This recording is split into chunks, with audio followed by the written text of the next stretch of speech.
Tonight, we are privileged to have Beverly Lazor. She is both a Westlake Village Art Guild member and a TOAA member. And she just, I could hug her a million times because, as you guys probably know, we had a different demo artist tonight. And as of a day ago, she canceled on me. And Beverly, the sweet, wonderful person that she is, filled in at the very last minute. So thank you a million times. And, no problem. And anyway, well, I will go ahead and let you get started, and we can all turn on our videos and our sound at the end. And that way, if you want to ask questions or talk to Beverly personally, we can turn our cameras and our sound on at that point. But at this point, let's me introduce wonderful Beverly Lazor, and thank you a million times for doing this for us tonight. No problem. Well, welcome everybody. I thought I would just do a simple still life setup because of the lack of time, the shortness of time. What I wanted to, I kind of put the camera here in this little teeny nook. It's not exactly how I normally paint. I usually have my setup over here, but I didn't want the camera angle to be over here to see my arm. So anyways, when I do a still life, I like to put it in a box. So I'm hoping you guys can all see this. It's just a regular box that I got from Amazon, you know, and I've got a piece of wood back there and I put a dark cloth over it. And I've got a piece of wood down here on the bottom. What this does is it controls my light. So this is a window here. So during the daytime, if I have light coming in and my stuff is not in a box, I'm going to have ambient light going every which way. And it's not going to, I can't control it. So by doing this, I can control my light source much better for doing still lifes. Okay. And it will be consistent. So in case I want to work, you know, say at midnight tonight, I can still have the same setup. What I usually do is take whatever I have that's black and put it along the sides, just to kind of like, so there isn't that bouncing light around, it just kind of stays dark. So I save, you know, these things from the back of frames and I just kind of use them and put them along the back walls. And that kind of just creates a more controlled atmosphere. So picking subject matter, that's one of the hardest things I think to do, is to find something that's interesting for you. So I decided I wanted to do a glass, and I figured donuts are fun. So I've got this setup of a donut and a glass. Now, I have students, I teach online classes for the Academy of Art, and I have students that'll paint glasses like this, which is insane. Don't ever, unless you have time, you know, because there's just no way. It's so much work. Whereas a simple glass is so much easier. You can get it accurate, especially depending on how much time you have. If you're doing a really tight still life setup, sure, go ahead and do this. But otherwise, I suggest not doing that. And what I'm using it for basically is I wanted my backdrop, I wanted my background a little closer, my back wall. So I'm just kind of doing that. Everything you do is kind of like, you tape things. If I want my donut to stick up, I may use an eraser and stick an eraser under it so it angles up. You know what I mean? You stick whatever, tape underneath something. You're just creating an interesting scene. Hopefully a scene that your cat won't come sit into, which that often happens too, where I'll be painting and all of a sudden I realize there's a cat sitting on my setup. But so anyways, this is my setup today. And I also like having these wooden panels on the side because I can go in like this and kind of like block my light even more. Today, because of the camera, I do have two lights here on my painting and a light over here shining in. So I want you to see this. Usually what I do, I have it pretty dark, and I use these clip-on lights that I have up here from Home Depot. If you can see them, they're just typical Home Depot lights. And I clip them somewhere. I'll move them all around. And before you do your image, try different light sources or different light angles. You know, go here, down here, because you want to find the most interesting light source. Okay, so I kind of chose something like this. I liked this angle because my shadows are kind of going in this direction. Although I'm going to be using that dark green back there, even though I've got black here. I just wanted the edge to be closer. Okay. Let's see what else. So I have, oh, before I start, I usually do a thumbnail sketch. So this is my thumbnail sketch. It's very, very simple. And it's just basically to figure out my placement of my objects, okay? I like having darks and lights and a good variety of them. So I'm gonna have mostly dark back here. It's gonna be a little bit of a lighter ground. The milk, this side of the milk is going to have shadow. You know, I didn't even draw in the dark of the donut because I'm mostly concerned with where are my shadow sides? You know, where are the shadows of it? So I made it, so I wanted to make sure that the donut bite that I have here, I wanted to have a cast shadow in there. So there's little things you just kind of think about when you set up your scene. And that's one of them, to make sure I definitely had shadow in there and a light landing on it. And I didn't want it even. Okay, so that's one thing I did. When to decide on a composition, you can just take your hands, you know, and kind of go, okay, does this work? Does that work? Or do numerous sketches, you know. As Wendy was talking, I was just doing another sketch. This does not work. You know, it's not as interesting. So, you know, you just kind of try different sketches, really simple, to get your overall idea out there. And cell phones are amazing. So I basically took a picture of my image, I put it on my cell phone, and I cropped it in tighter. So, you know, feel free to use a cell phone. I'm not going to paint from it, but I can compose from it. So that way I can decide if it's going to look better in a square, if it's going to look better, you know, a vertical image, if I want it really cropped. But these cell phones are amazing, and it just makes painting time quicker, because I want to just jump into the painting always. But this is so important to do, is a little thumbnail. Okay, let's see. So I'm using regular oils. I like the traditional oils. I've got, let's see if you can see my palette. I just kind of put it out here. It's just normal. I usually set it up this way. It's kind of like a rainbow. I usually go from white to my yellows to oranges, reds, purples, greens, blues. And then I always like to have a couple radiant blues and a radiant purple or a warm purple. It just kind of warm gray. It's a really nice addition to painting. So it's okay. I've got those. Sorry. Okay, so let's see. Let's get started. So today I'm going to be painting on, this is like an MDF board, which is basically, it's really cheap board you could buy at Home Depot and have it cut. And what I just do is I gesso it. I gesso it, and then I go and I prime it with a color. And when I start painting, the biggest thing is, if I want to transfer this onto here, you can do it numerous ways. Often I'll just do this, and I'll put little tick marks, you know, on here, and then I'll put the same tick marks on here. So you're basically just dividing your canvas. Whoops. And you want to kind of keep it light. Not that light, but light. Okay, and what that does, it just gives you a basis. So you kind of know what's going on. And that way you don't end up with a little teeny image right here floating in the center. Okay. For some reason, I like to draw with red. I don't know why, but it's just kind of started that way. So I'm going to look back at here, but I'm going to mostly do my drawing from my thumbnail. And I'm painting really loose.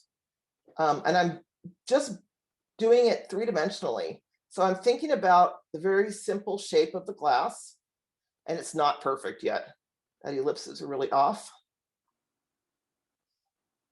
And there's the dark area of the bottom of the glass.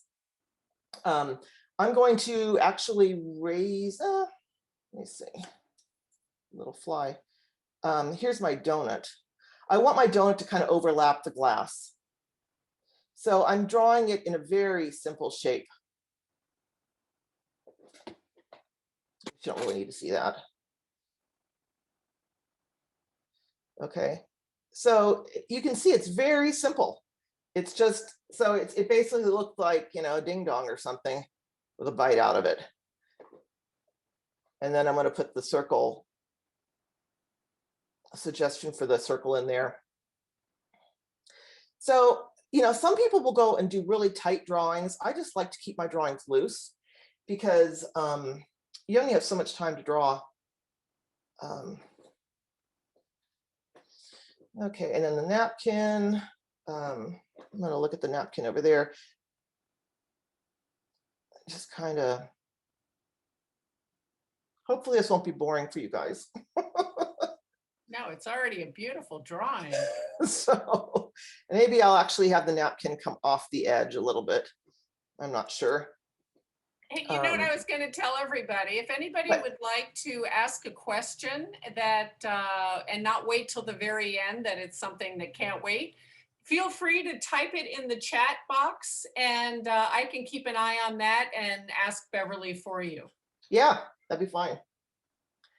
So what I'm with the milk, it's kind of interesting. So you're actually going to see distortion here. So that's what's going to be kind of fun to do, is get the distortion.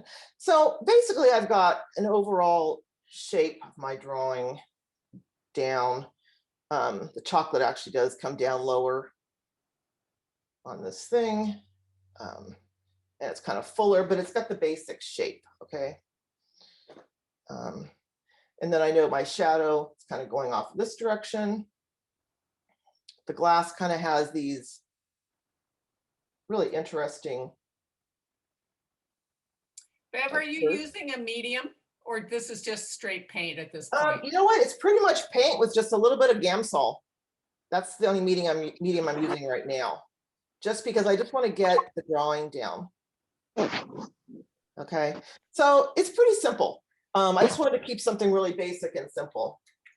And then when I clean my brushes, you know, I clean them in the Gamsol, but then I wipe them off. I don't like having them wet, so I usually dry them off, okay? For still lifes, when I usually taught my students for still lifes to do the dark side first. It's just the easiest. Now with this, there isn't really too much in the way of dark side because the milk isn't really that dark. The chocolate's dark, but not really. But so what I'm going to do is I'm going to go and do the background, just because I want to get that background in. It's gonna determine what's going on. So I'm mixing some greens together. I rarely use anything straight out of the tube. I'm mixing some greens. I've got a little bit of asphaltum, which is a great color. It's kind of a it's a brown, but it's kind of brownish black. It's kind of a nice neutral color to add to colors. And I just like to scribble on my my background. That's a little runny. I often will put reds into my backgrounds, and it'll get them kind of warmer. And basically what I'm doing is I'm carving out my shapes again. Okay, so.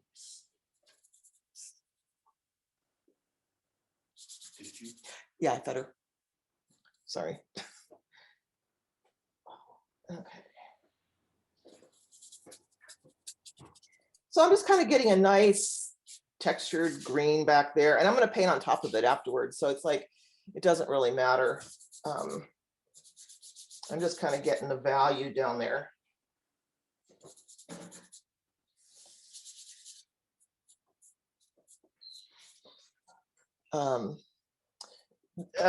I like to leave a little bit of my ellipse showing just so I kind of know what's going on, but you also kind of lose it. You want to make sure when you're painting glass, when you look through here, you're actually seeing the background.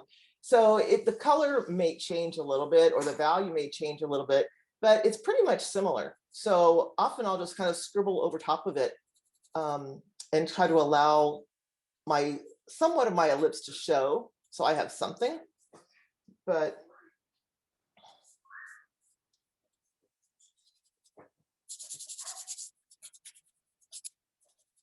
okay, let's see.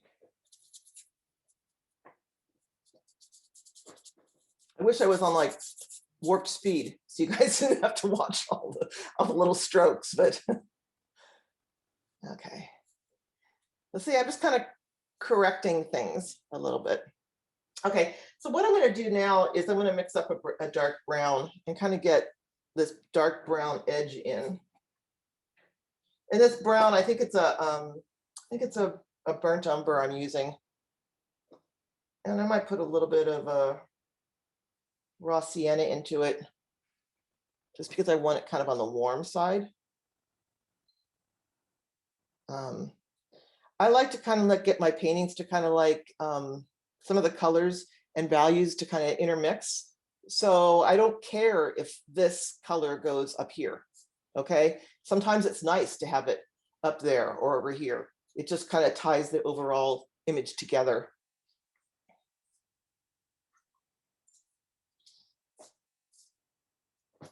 So I'm looking at my donut.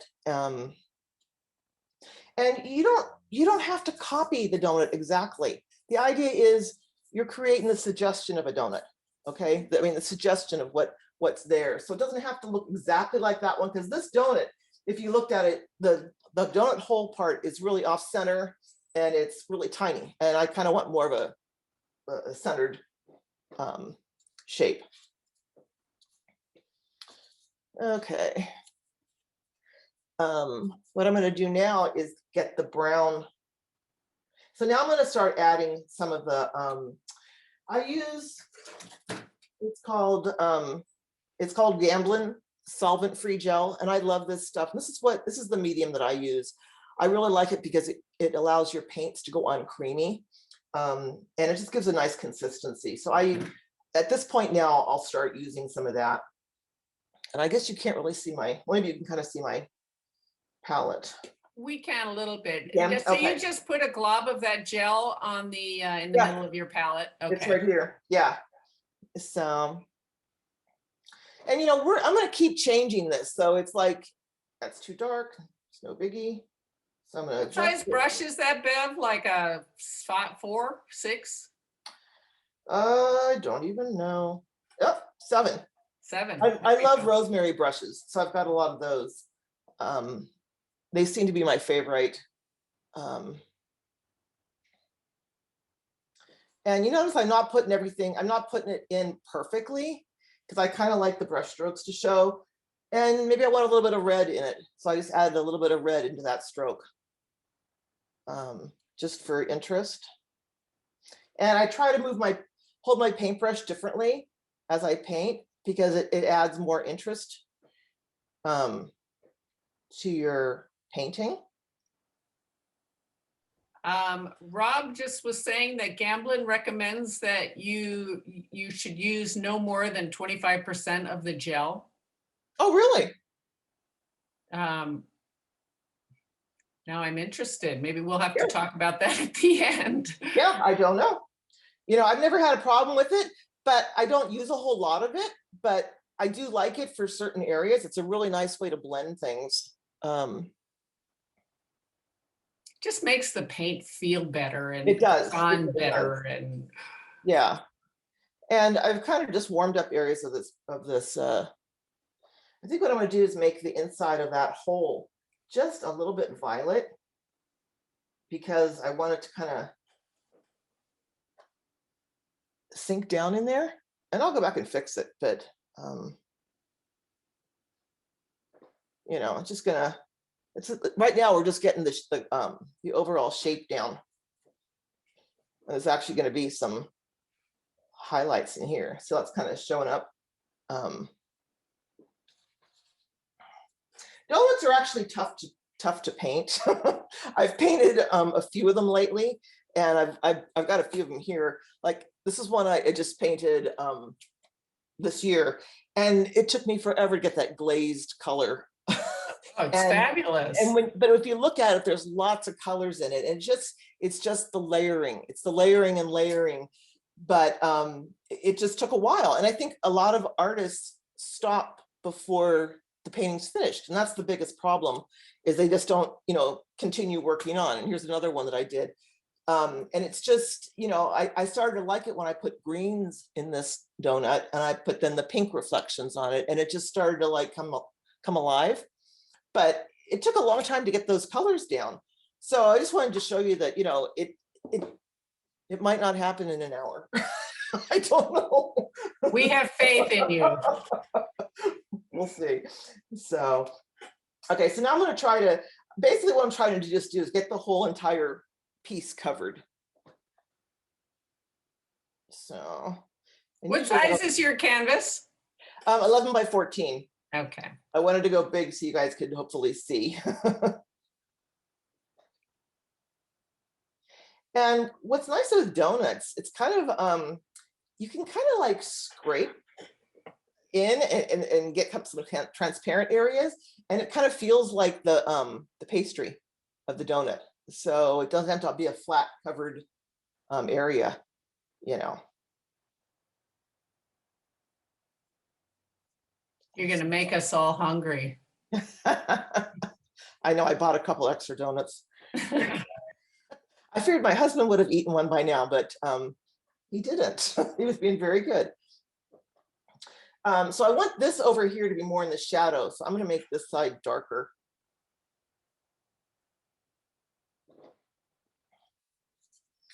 Okay. So unfortunately, it looks a little bit like a bagel. Let's see. I think it's just the shape. I think I want to make it a little fuller.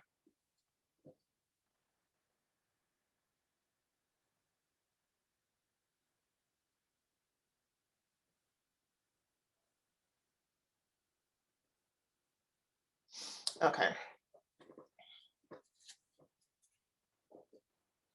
So let's work on the glass. So I'm going to take some of my greenish dark colors that I had here, add a little bit of the alizarin to it, and I'm going to work on getting the darks in the glass. Okay.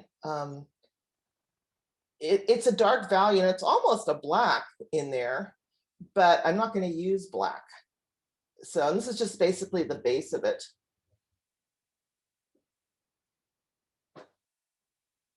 Bev, how long would you say it took you to do those 2 finished donuts paintings that you showed us? I think I did them, well, they were for that 31-day challenge. So I did them probably in an hour and a half, 2 hours. Wow. You know, but I might have walked away and came back and go, oh, this is what it needs. So that's the thing.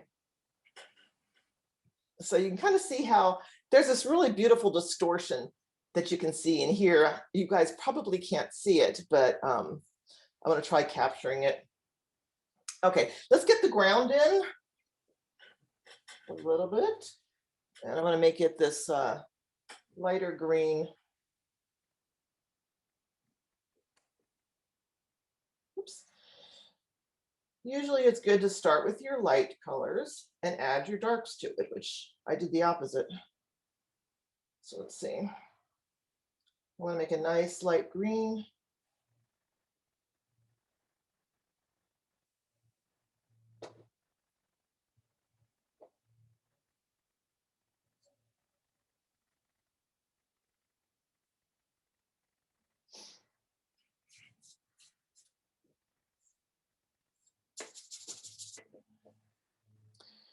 It's just getting that area covered. And see how it's kind of fun having different paint, the brush strokes showing. I really enjoy that in painting. So that's why I kind of allow for that.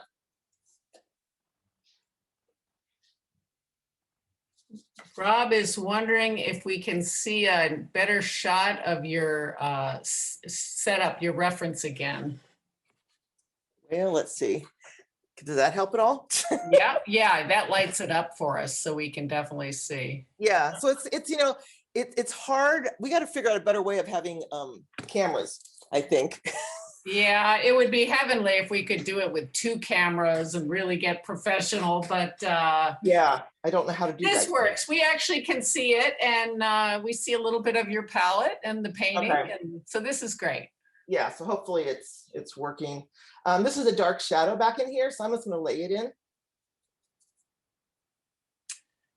Bev, somebody was just asking, oh, another Bev. Why is it better to add dark to light colors?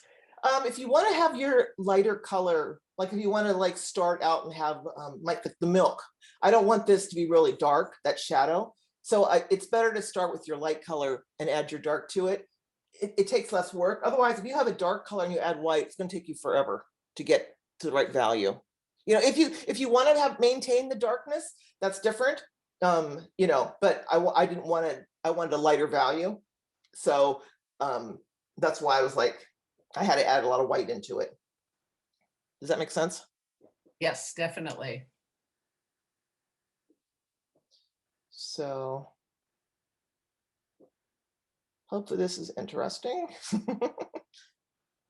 Definitely. Okay, so it's just kind of simple. I'm going to add the shadow onto the, so I'm kind of going around adding shadows and lights, you know, so I'm trying to get the whole entire thing covered. I'm going to add the shadow to my, of my donut. And I'm kind of making this up a little bit. I kind of mixed up a bluish purple.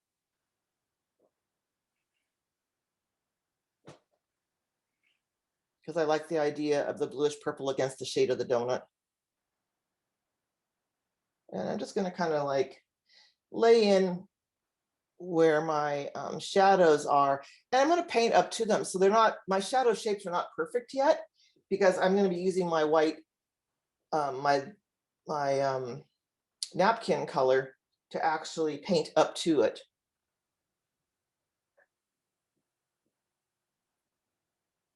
Let's see.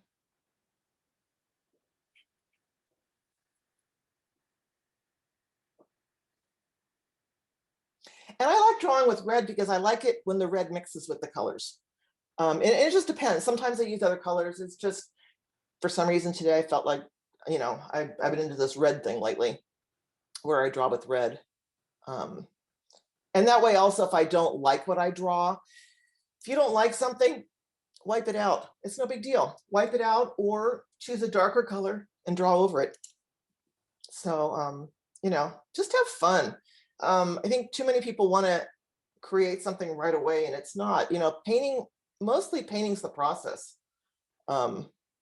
So, and you'll notice too, I'll take a color that I've put somewhere else and I'll add it into my donut because I want everything to tie together. So I'll often do that. Let's get a nice shadow color for the glass. And each time you add a color to your painting, as well as a value to your painting, it's going to change everything. It's going to affect everything on there. So I'm not worried about matching the exact colors right now. And that's what also a lot of students will get caught up in, trying to match the exact color and value. And it's, you know, you need everything covered first before you can do that, before you have to worry about that. And really, as long as you get the correct value down, it'll work. Almost any color will work. So there's kind of a saying that Craig, our director at our school, always says that, you know, value does all the work and color takes the credit. And it's, you know, because everybody's like, oh, I love that color. But if the value was wrong, it wouldn't work. So it's just something to be aware of. That's true. Now, are you using any solvent on your brush, or do you just wipe it between colors? I wipe it between colors, and I've only used one brush. Yeah. Usually I try to start with a bigger brush to start with, but I don't know. I kind Your of colors are staying clean, so yeah, because I wipe it. I'm not getting, my paint is dry too. I'm not dipping it. I'm only dipping it in there to make my paint creamy. I'm not dipping it in as like, when you paint with watercolor or acrylic, you put it in your paintbrush in the water and rinse it out to clean it. And that's what a lot of people will do with oils. And it's harder then because your paintbrush is all wet. So I just dip the tip of it in to get a nice consistency. And I mostly just wipe it off. It's just so much easier because you don't want that really wet, runny. That's why it doesn't dry. So that's something to think about. Mhm. you know, when you paint. So I think I'm just gonna find a little bit of that glass.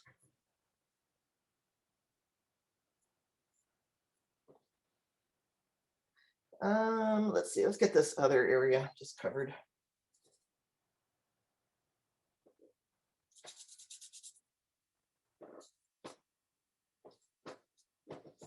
So I'm getting there. So pretty much now everything that I have left is going to be white, for lack of better terms. It's white, but it's not white white. Okay, nothing up there is really a true white. So I'm going to make it all work. And I'm not going to, so the milk will actually be a color. It's a white with a tinted color in it. And I have to decide what do I want to use, do I want to do. Let's see.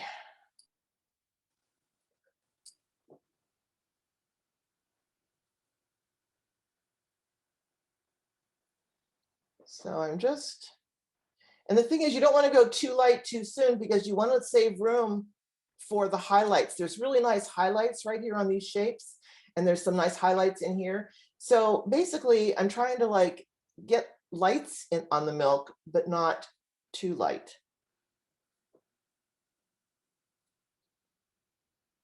And the idea with painting is you're painting, you're changing, and you're pushing paint around. So, you know, pushing paint, pushing colors. I'll put a little bit of pink in here just to kind of warm it up a little bit. Then I can get rid of it if I want.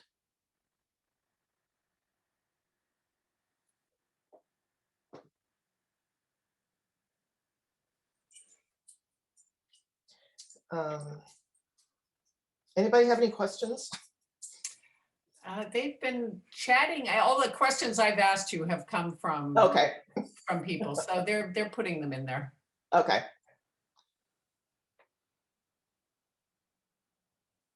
So, and you know what? With glass, paint through your things.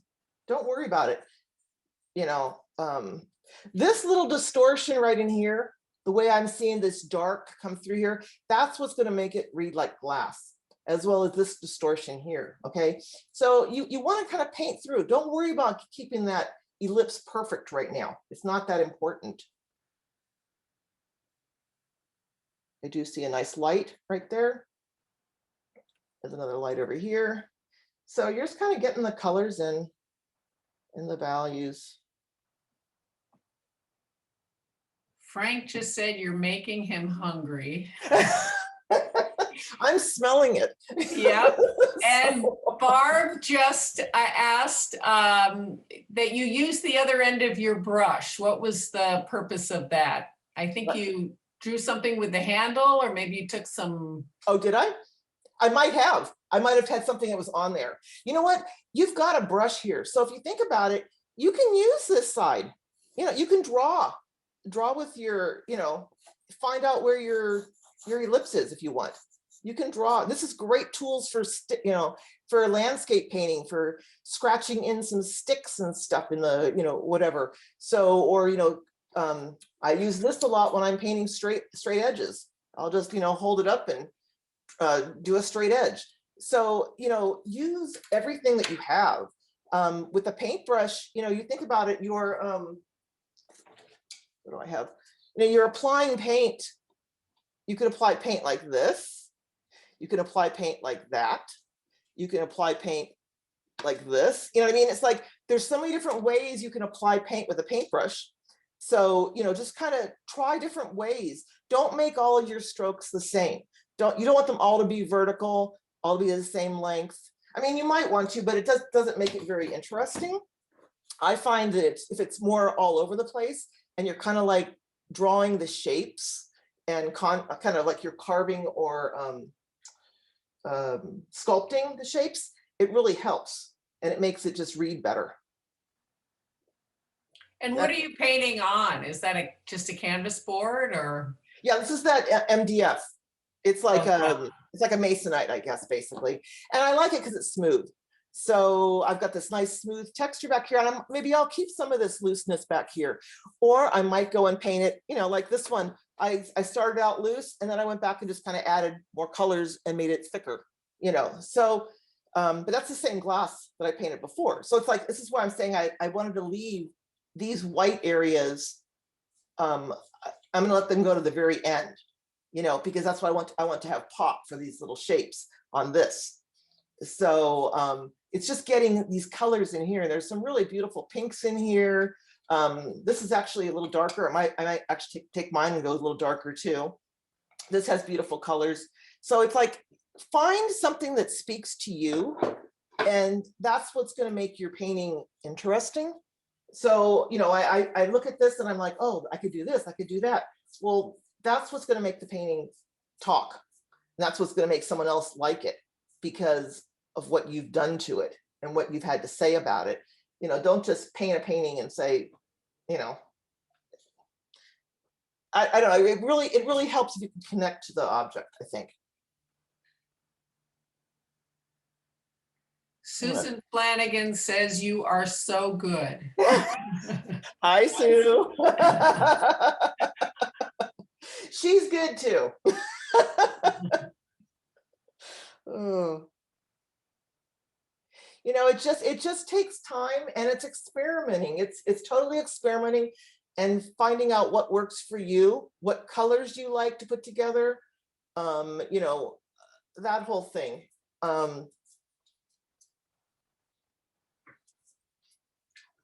Okay, so let's see, what should I do now? Bev, Rob was asking, he says, I love the lost edges on the top of the chocolate and caramel donuts. Please discuss the purpose. Well, you know what? I personally don't like, well, I want my paintings to feel loose. And I like the idea of losing edges, because what it does, it kind of creates, it's more of a mood.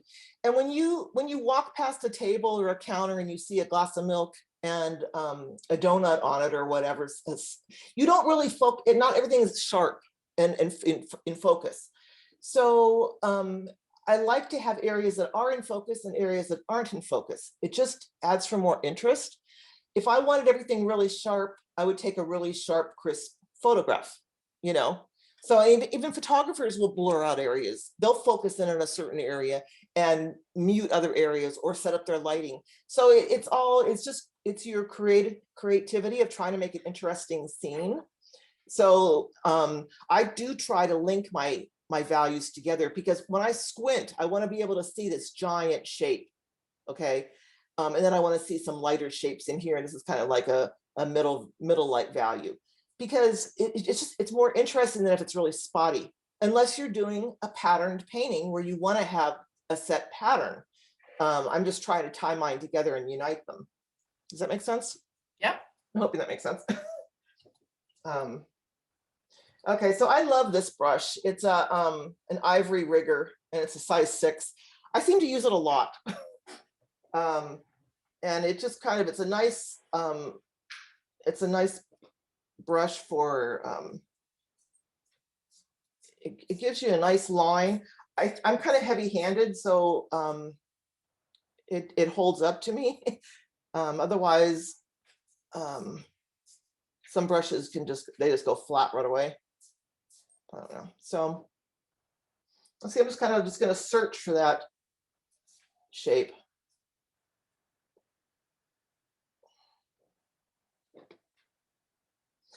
And like I said, I kind of put the colors different areas just to mix it, just to make it interesting. I'm going to put some of this darker green down in there to make the crevices of the donut underneath parts.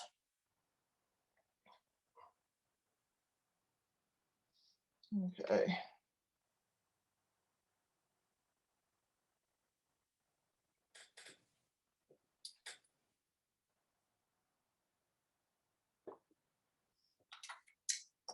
So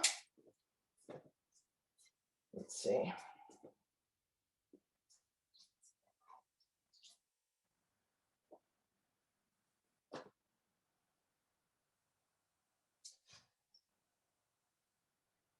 I like glasses that have kind of a thick rim.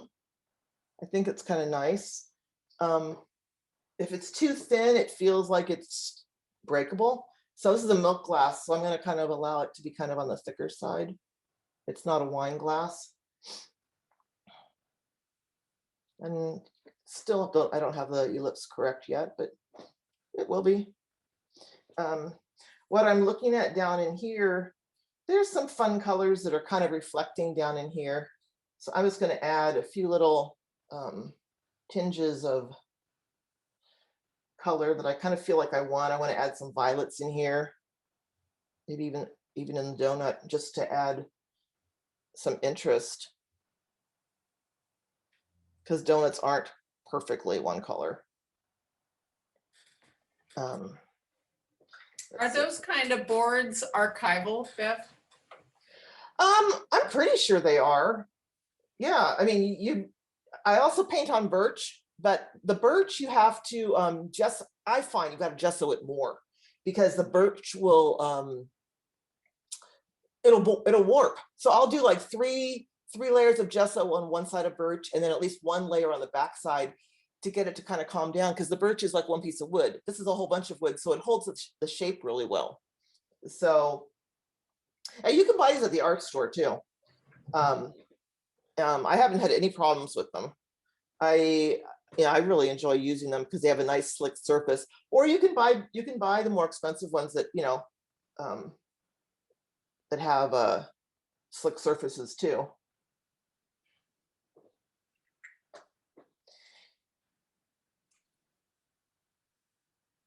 Carolyn's asking if the board's MDEF or tempered masonite. It's probably MDEF. It's this. So it's kind of like it's not really a masonite as in, remember the old sketch pads we used to get, or the old sketch boards, that they were dark brown masonite? Yeah. Not that, it's this light color.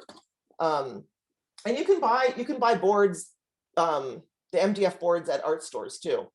So I just found that it's cheaper to buy them at Home Depot and paint on them. And when I do so many paintings, especially like for that 31-day challenge, I like using the MDF boards. It's just cheaper, it's easier. They're not canvases that have to be stacked. Because canvases can be kind of thick. Oops, that's too yet. I want more of a yellow creamy. So now this is the hard part, is getting a nice creamy, I got too much red in there, creamy yellow for the donut.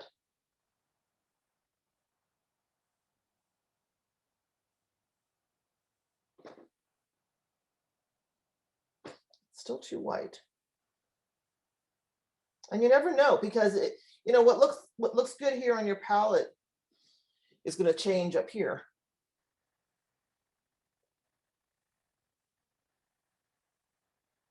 And you kind of see how I'm just laying it down, not so perfect. There's some more yellow in here. And I try to hold my paintbrush differently. I'll do it this way, I'll do it this way, I'll go down here. It's like each way you do it will give you a different stroke, a different texture, or a different, I'll also kind of like twist. So there's all these different methods that are going to make interesting shapes and patterns to your work. Okay.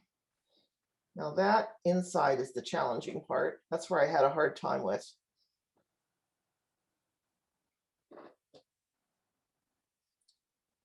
Okay, my stomach's growling. I hear, hopefully you guys don't hear it. Oh my gosh. And this is just going to be layer upon layer to get this textured feeling inside here.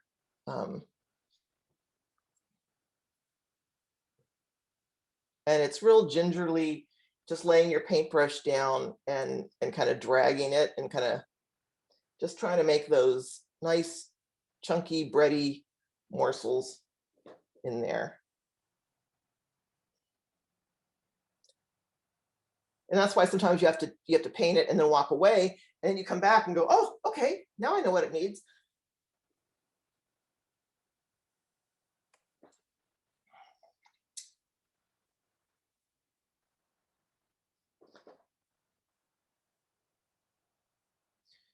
So.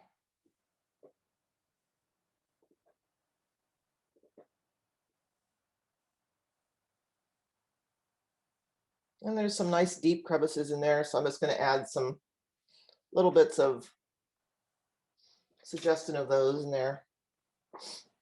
Okay, so that's a suggestion right now. What I'm going to do is I'm going to get another brush.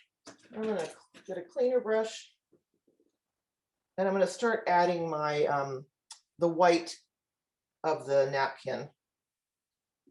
And what I'm going to do is add some like a violet to it. I've got this, it's Gamlin's warm, I guess it's called a warm gray. And I really like it because it has a nice, it's a nice color to it. It's almost like it's a violet, but yet it's very neutralized. And often I'll lay it down and then I'll add my white on top of it, and it creates a nice base. And you see, I'm kind of just, there's actually this interesting texture to the napkin along this rim. So I'm kind of just using my paintbrush to kind of recreate some of that texture.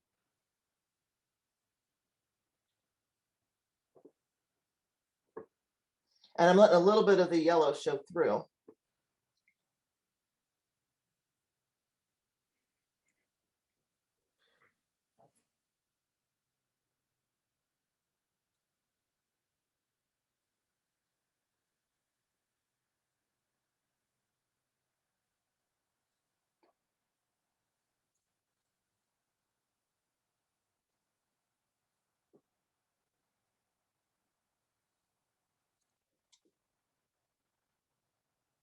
You make it look much too easy. Really? Oh, Yeah. I'm hoping you guys aren't bored. It's like, this painting takes time, you know. It's just, it just takes time. But see, what I'm doing is I'm dragging my paintbrush into the wet paint that I've already got there, and it's creating this beautiful color combination in there. And that's what I really like. So it's just, that's why I like putting my darks down and building up to my lights. And you'll find what works for you, what the way, you know, the way you like to paint. And that what, you know, what speaks to you and your soul. So that's the biggest thing. It's now, you know, a friend of mine, well, Yolanda and I, we both went to the plein air paintings, the plein air painting salon a couple years ago. And, you know, it was really fun, but we both felt so overwhelmed toward the end. I couldn't paint. I was just like, because I watched so many demos of everybody else, and I was thinking, oh, I should be painting like this. I should be doing that. I should be doing this. And when by the time we went out to paint on the, you know, actually paint our plein air paintings, I couldn't paint. It was like, you know, because I was like trying to think of everything everyone else was saying. So, you know, if you can learn one or two things from somebody and just incorporate that into your paintings, I think that's great. Don't change everything, you know, because it'll make you freeze. So, and you don't want that. And you want to also have, you don't want to paint like me, you want to paint like yourself. So, you know, take a few things away from this that you like, and then, you know, and then take a few things away from somebody else that you like that they do, and create your own look.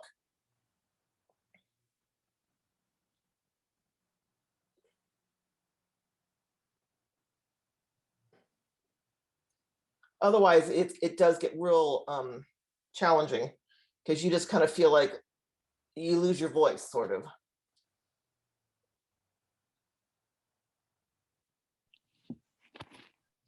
Okay, to see, I'm just kind of like mushing the paint around a little to see what I'd like to show. I love these paintbrushes, the flat ones too. These are also rosemary. And I'm kind of following the direction of those stripes again, like I said, that are on the edge of the napkin.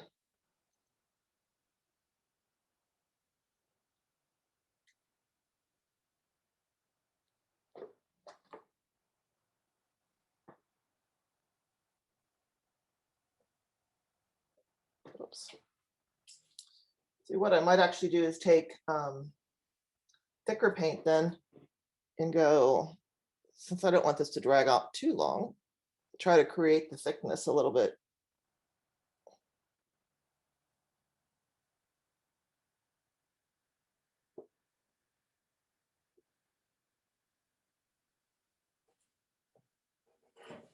See, so you're kind of getting some little bits of light landing on it, but you don't want to like outline the entire thing because then it looks stiff.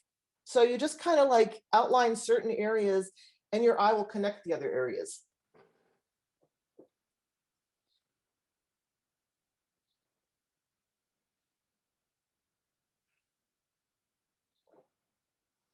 So, you know, very simple napkin, but it works.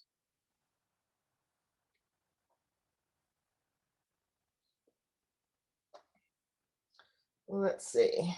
So this still needs some work in here.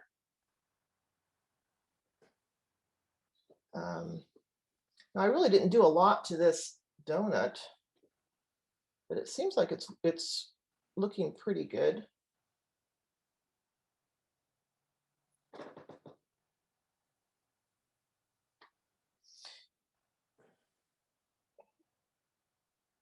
Maybe soften some of that red.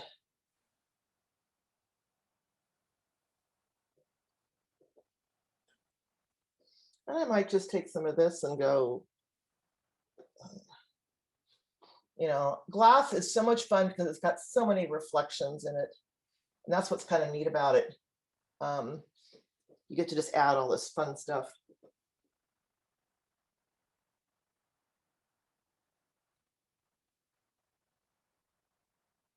I'm adding a little bit of red here and there just because I want like a warmer touch. Let's see. Okay. And notice how I kind of go back and forth. I don't finish one area completely. It's nice to go back and forth. I use my palette knife a lot too. So I think I just want to like show like where the edge of the table is. So sometimes I'll just use a palette knife and go, you know, okay, it's a little bright, but it's gonna be like right here. Oops.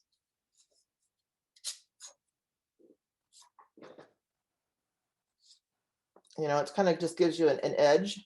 And maybe I'll lose it, whatever. But it just gives me a nice edge. I can also use my palette knife to do this. You know, give me a nice clean edge if I wanted.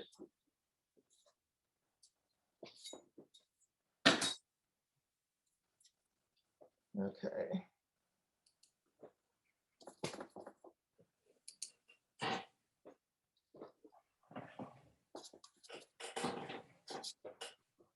See how nice it is? You just kind of move color around.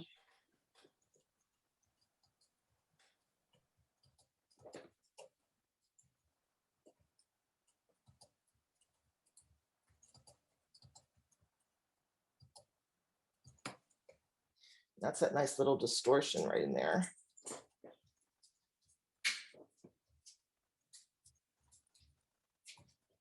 What I want to work on.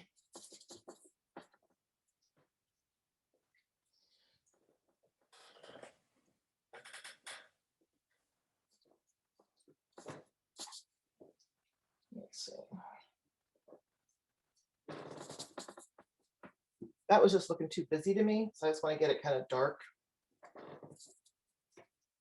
So I don't really want our eyes to be drawn up there. So I'm going to add some ultramarine blue into it.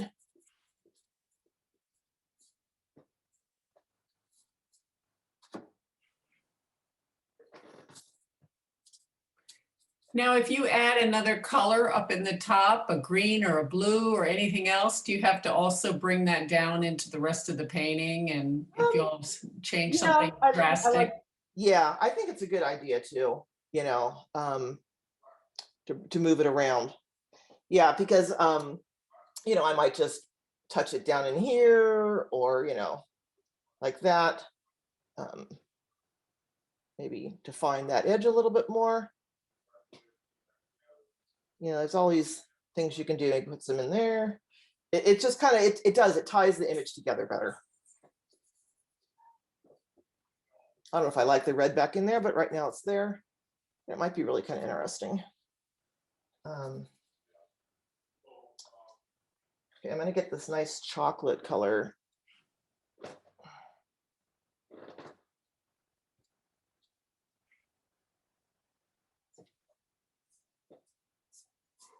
And for a demo, if I was doing a really fine painting, I probably would take a lot longer. This is just basically how to achieve this. If I want this to look kind of lighter, I'll make this area darker. So that's something to also think of. It's just, it depends what you want.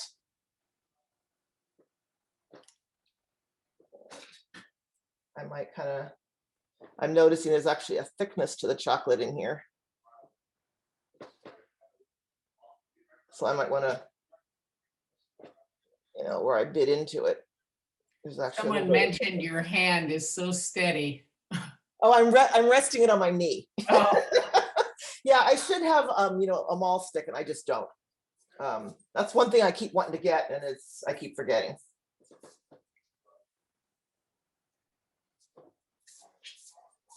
But yeah, like this, I'm not resting it, but I'm pushing kind of hard, or not hard, but it's like, I'm making a stroke, so I know what I'm doing. So, and just kind of work on it till you get the color you want.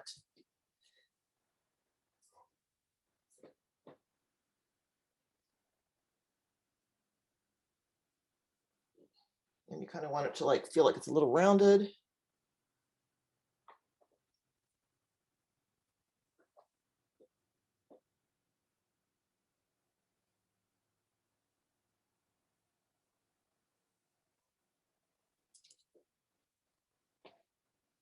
Let's see.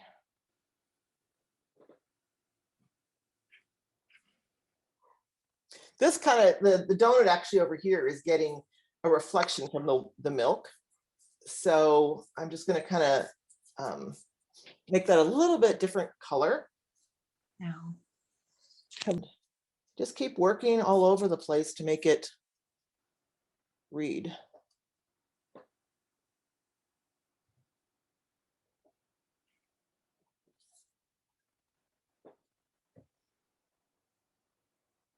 I don't really like the bright stripe in there, even though there is a color differentiation there, but it just feels like it was too much.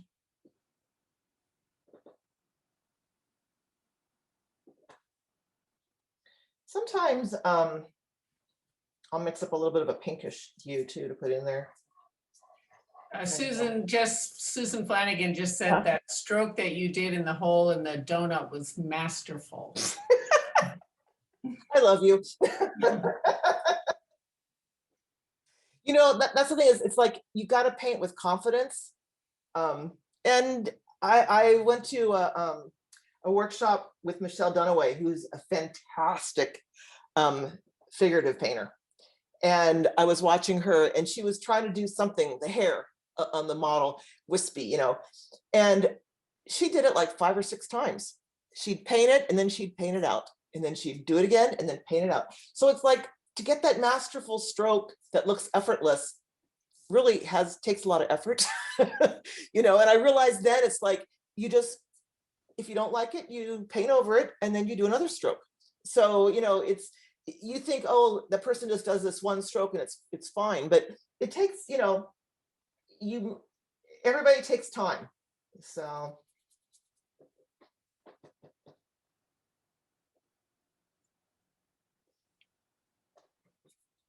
And the whole thing is just getting this to read as a donut and to be interesting.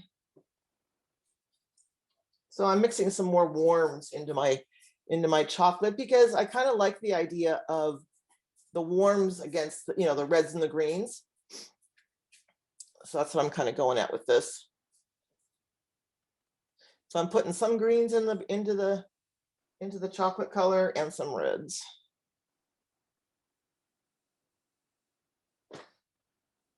I think I'm going to get, whoops, I didn't want white.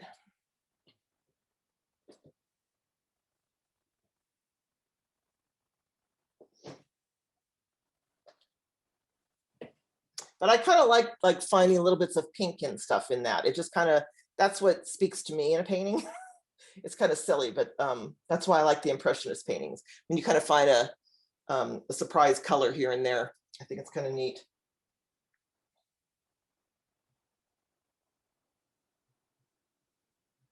I just suggest that ribbing a little bit more.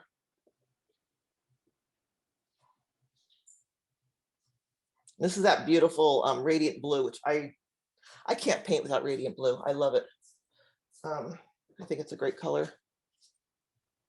And you can mix your own. It's just basically ultramarine and white, but it's just nice to have it already mixed up. And see, I'm doing all my lines like that, but I don't want to do all of them that way. So I'm going to do a few like that, just to kind of add variety.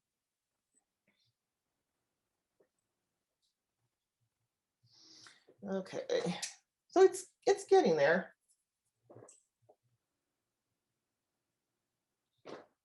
You know, crisp up some edges.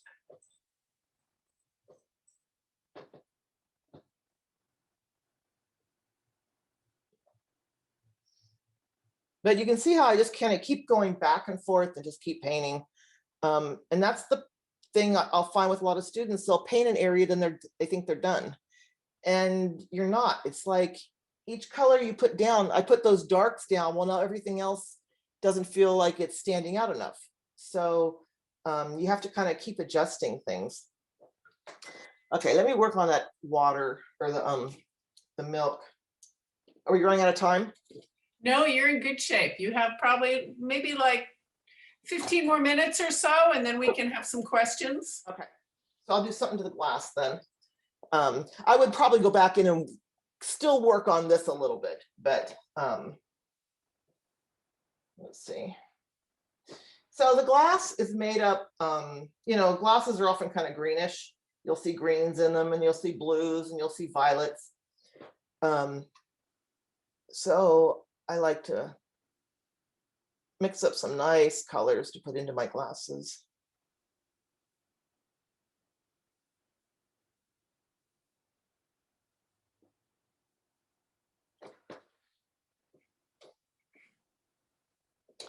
And right here, there's this nice, almost like a gray, it's a grayish color, but I'm making it more, it's kind of like, I'll have to adjust that.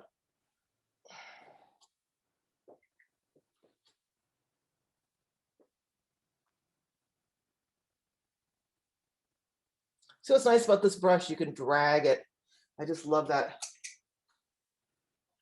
And it's not, it's too, that's too round.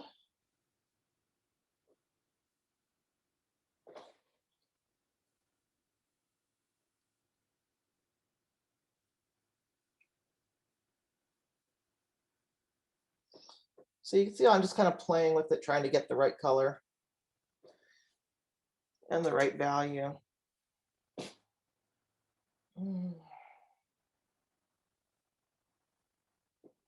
And also another trick when you're laying out your palette, it really pays to always lay your palette out the same way. So if you always have yellow on the left-hand side, keep it that way.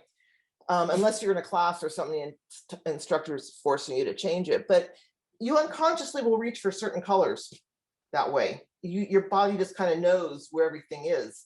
And when you get into the zone, it's nice to just stay in the zone and not have to go searching for your colors.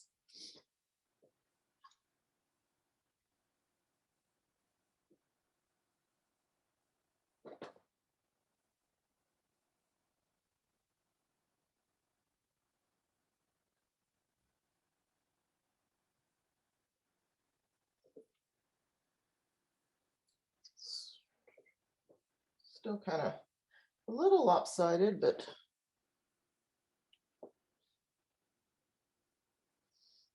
it's getting there.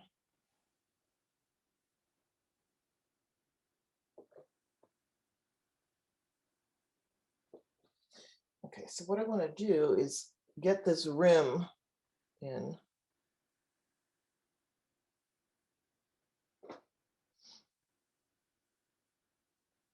We need like music playing or something. I could sing. I know. I'm like, Everybody would leave. what else should I say? Oh. Okay, I'm gonna add some real strong whites here. Actually, a pinkish white, just to kind of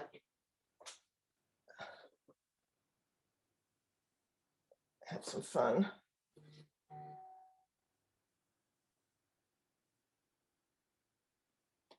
So I'm starting to put my brighter whites in. That's a nice stroke there. Sometimes the stroke's a good stroke and sometimes it's not.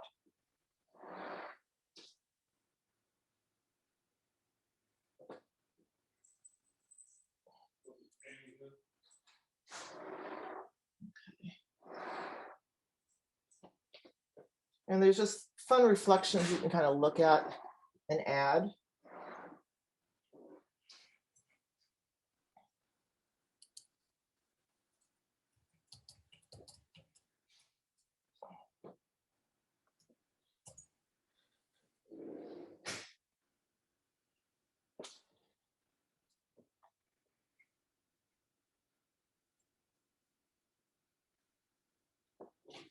Okay. Let's see. So glass does have darks, so you've got to get some darks in there, in that rim. And I'm just kind of mixing up an overall mud color.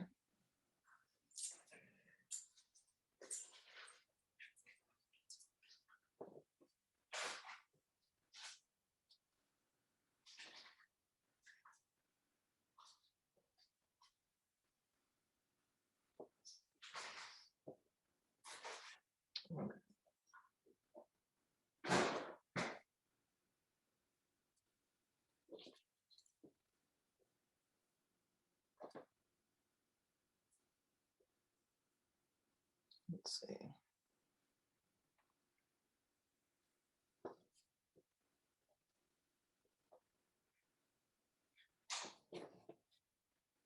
And I'm adding some like purples and stuff into it, purples and blues. And you notice I'm not copying the overall ellipse. It's feeling a little bit like it's sinking, but I'm not doing the overall ellipse one color, one stroke, one color, because it's not that way. The light's reflecting all around it. And you know, if I don't like something, I can just go, is this dark? You know, and sometimes that actually adds to it. It'll make it look better if we lose edges. So don't ever be afraid to lose edges, because then you can just find them again.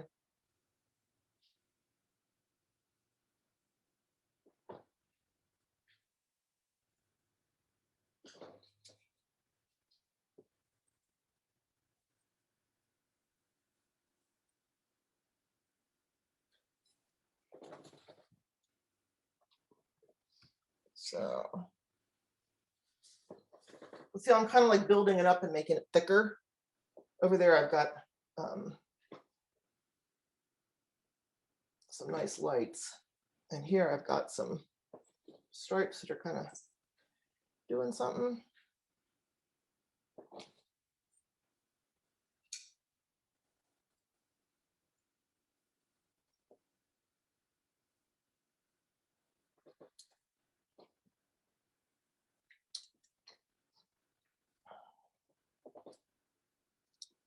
It's so weird, everybody being so quiet. So I just kind of like to break that strong edge up because I want it to feel like there's actually a glass there, you know, between it. So I kind of just broke up a little bit of it.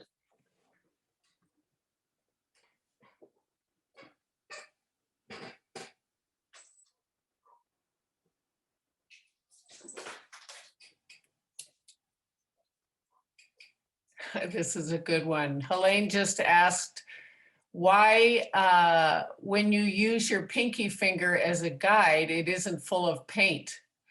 Oh, it is. Yeah. Oh, it is. And I have all these little pinky marks here. Yeah. That's one thing I do. And then, you know, at the end, I don't like this shape yet, but I don't want to bore you guys. I just keep working on it until I get it to looking how I want it to look. And right now it's still a little bit off kilter. But you know, what it needs then to really make it sing is just a few dabs of highlights here and there. And that's what's going to make the whole thing read better. There's actually some highlights in here too. Just, you know, just little dabs, not too many. And each highlight can be a different color. You know, one could be more pink, one could be more blue. They're not all the same.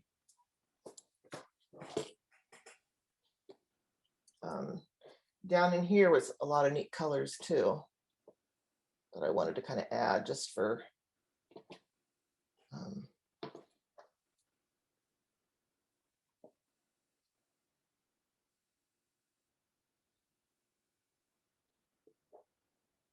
and the glass, you know, show the thickness of the glass. So I should have drawn this in the dark right off the bat, but it kind of has that thickness there.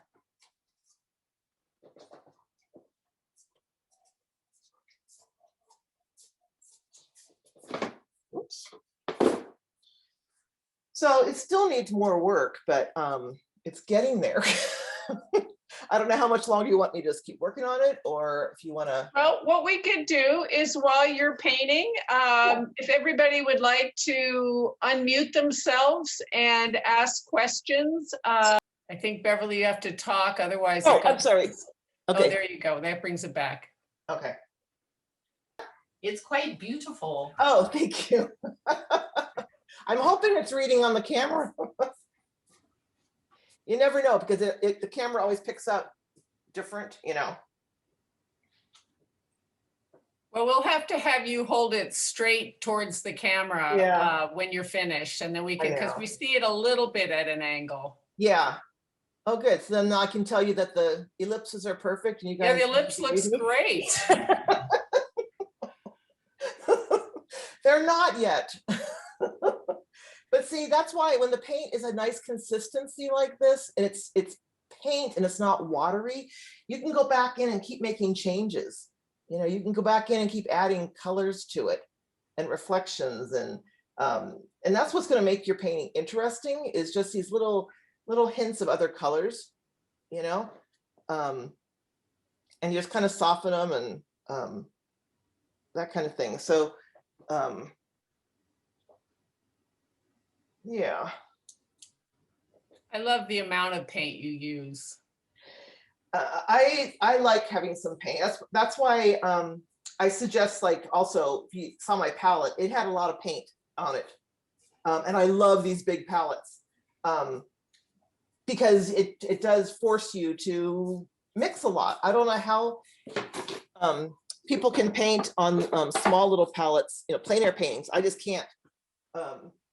Because I can't get the colors I want and stuff. It really helps to have, for me anyways. What kind of brush you use? This one right now is just, it's a Princeton Select, it's a liner. And it's just it's a cheap one. I think it was like $3 or $4. And I usually buy them through, you know, wherever, Blick or something like that. And synthetic or the you know, I don't even know. Yeah, I guess it is synthetic. Yeah. I don't even care. I just go after the shape. I have a little bit of everything. So it doesn't matter brushes, what kind of brush for you, you use all kind? Yeah, I use them all. So because it's not a bristle, it's a very it's soft, but you handle soft. So well. Yeah, it's very soft. So it's nice for doing just, you know, a little bit of detail stuff or whatever. Yeah, so I just, you know, and I go through them a lot because I'm kind of rough on them, I guess. You use the bigger size brush, is the same as the synthetic or the bristle? These were the big one. Yeah, they're all white. Yeah, the rosemary ivory flats, pretty much. You know, I do have other ones though. I have a variety of brushes, so it all depends what I'm going to be doing. Okay. And I just happen to pick up these because I like these shapes. I think what she's asking is, are those synthetics or are those hog hair? Oh, I think they're probably all synthetics. I Okay. think. But I do have hog hair too. It's like I have all of them, you know. So it doesn't, I don't really have a preference. So oil paint, we can use a soft one, the synthetic instead of bristle hard. Oh yeah, yeah. Yeah, you handled so well the frilly and soft. Yeah, I mean, I think it's kind of nice to have different brushes because, you know, I'll use some that are real, like, okay, I don't know if you can see this one. This one is real old and it's stiff and it's textured. Oh, But wow. if I use it, it gives me really nice textured strokes. I mean, it'll give me really thick. So it's like, I like it. And other ones I want smooth. So it all depends what I'm trying to recreate. I wouldn't probably use this on the glass because it's too chunky. But, you know, just it kind of depends on what I'm after. So, Thank you. yeah. At the end, could you actually put the camera at some point on your palette? I just want to see what it looks like with all your mixed colors. Okay, no problem. Yeah. See, this area still needs some work, but you know, what I'm doing is now I'm finding colors that I like and adding colors because I want to make it look interesting. So I'm just kind of changing things and playing with the color a little bit. That just speaks to me, you know, and I know I'll go back in and do something on this. It feels like it feels like it's lacking stuff, but I don't really know yet what I'm also going to do. Whoops, here's that real thick one. Here's that real thick paintbrush that I told you about. Yeah. You can see how it just gives some really nice gestural strokes. Sometimes it's kind of fun to add those in. Can I ask what paint you use also, the oil paint? Everything. I use them all. I don't Everything? really, yeah, I don't have a preference. I use whatever's on sale. I've got all different brands. I don't buy the real expensive just because, I don't know. You know what? I go by the color. It might seem stupid, but it's like, I don't really have a preference where I have to have a certain type or anything. But I heard that depends the pigment. Color is the dull or the vivid, very clear, all that kind too. Thinner, thicker. Yes. It doesn't matter to you. Not to me, because I'll just make it thicker or thinner. You know, I do use a lot of Gamblin. I use a lot of Gamblin. I like their stuff. It's got a good consistency. That's a good one too. Yeah, and it's not real expensive. For the whites, I like using Permelba. Oh, I always seem to use Permelba. I think it's a really nice white. I never used that one before. Yeah, it's just it's not too cool. Some of the whites are really cool, and this one you can make it cooler or you can make it creamy. You know, you can make it add Naples yellow to it, make it creamier. So I like that. You know, I've got some Winsor Newton. I have a whole bunch of different paints. So yeah, that's kind of a neat thick gooey stroke. But see how it's kind of fun to just kind of add some strokes here and there that are thicker when it's done. So you do more paint, more still life instead like a plein air or the. Well, usually I do more plein air actually, but in January I usually do that Strata easel challenge. I just didn't. This year I didn't be able to finish it. We had too many family emergencies going on with the COVID, and I just couldn't paint. But usually I try doing that 30-day challenge, and it's a great way. I'll just do simple setups like this. Okay. And it's a great way to get warmed up after the holidays and get back into painting. So you know, they do it in September as well, and it's fun. It's just it just forces you to paint. It forces you to find interesting objects to paint. Yeah. Which is half the battle. You know, is finding something challenging or something interesting. What size are you that right now, the donut one? What size? Oh, are you? Yeah. Oh, with this right here? This is 11 by 14. 11 by 14. Yeah, because I wanted to make sure you guys could see it. Usually with my still lifes, I'll do smaller ones just because if I'm doing really quick paintings, I usually just do smaller ones.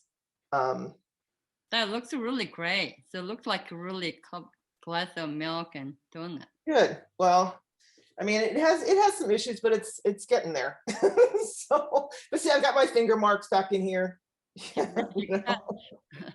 You know, and I still might go and lose some of this more. I don't know. Do you gesso that board? I mean, the one behind it looks very kind of cream in color. Yeah, this one I didn't gesso. I just use that to hold up. That way you can't see what's behind my easel. Okay. But yes, I do gesso it, and I usually just gesso it with you know, acrylic gesso, and I'll do 2 or 3 coats, and then I will usually paint it with a color, you know, a gray or a yellow, and that's what I usually buy at Home Depot. I just go in and buy house paint. It's just acrylic paint basically, and I'll buy a little quart of a banana yellow color, and I'll use that for my you know, the ground to work on.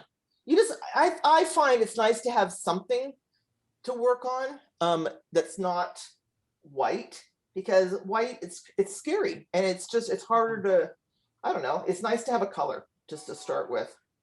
So Beverly, do you ever work large?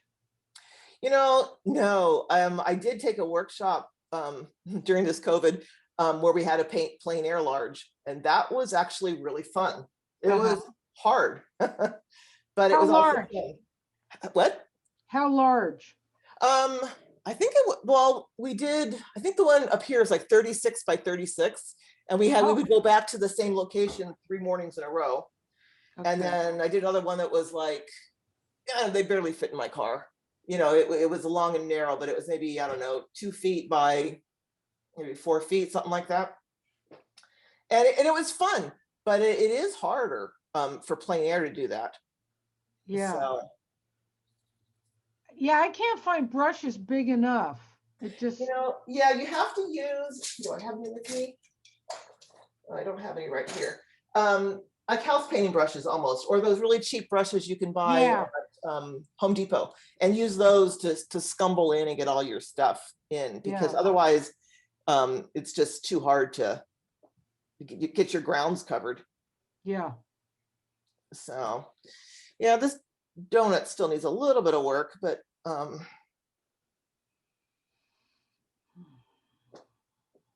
Well, what we can do, Beverly, is if you want to tweak it, play with it a little bit after the demo, and then we can post it on the website or put it in the next newsletter or something, so everyone can see the that sounds great. finished painting. Yeah, so that's my palette. It's not too messy. It's pretty much still organized, but you know, my palette and the setup. And let's see, the painting. So. Oh yeah, it looks much different than when we saw it from the Does side. The glass looked longer or taller, so. Yeah. Oh, really? Interesting. Okay. Yeah, it'd be nice once we figure out all this angles with cameras and stuff. Yeah. But anyway, so that's pretty much, you know, I would work more on this. I want the chocolate to look glossy, and I think what I'll do is I'll add some more highlights on it, but right now it's just a little wet. And I'll probably add a couple highlights to the glass still to make it feel like it's definitely a glass. But sometimes you have to just like walk away and then come back and look at it and go, okay, now I know what it needs. The glass has so many cool colors in it. Well, So definitely send me a JPEG of the finished painting, and we'll tag it on at the end of the video. Okay, yeah, no problem. Yeah, because I think I want to go in and just do some sparkles here and there. Yeah, so, but that's basically how I paint. Well, I think all it needs is a signature. I think you did a fabulous job. No. Yeah, the awesome demo there, Bev. Really Yeah, nice. that was incredible. It's challenging to paint and try to talk and I don't know, all at once. So Yeah. Well, you did a great job. good. Well, thank you. Great. I hope you Yeah. guys enjoyed it, and yeah. We So. did. Beverly, thank you so much. you. And, Excellent demo. Great job. Thank you. You're welcome. Thank you. Now either eat that donut or go have some dinner, so. I know. I don't think my husband made dinner. Uh-oh. He snuck in earlier and said he had a big lunch. He wasn't hungry. And I'm like, oh. So I might have a donut for dinner. I don't know. Good. Well, thank you so much. We really Thank you. appreciate it. And everybody who's still on, you might want to know that Beverly teaches private classes and she teaches plein air students and whatever it is that you'd like to be working on. So you can contact her at beverlylazor.com. So yes. All right, Bev, I Website. might be giving you a call. Sounds great. definitely. Bye. So Okay, anyway, just enjoy painting, you guys. That's the biggest part, is just enjoying it. So All right. Thanks, Okay. Beverly. It was wonderful. Excellent. thank demo. you. Great job. Thank you very much. Great Thank job. you. Bye. Bye. thanks, Ben. Bye. Goodbye, everybody. Bye-bye.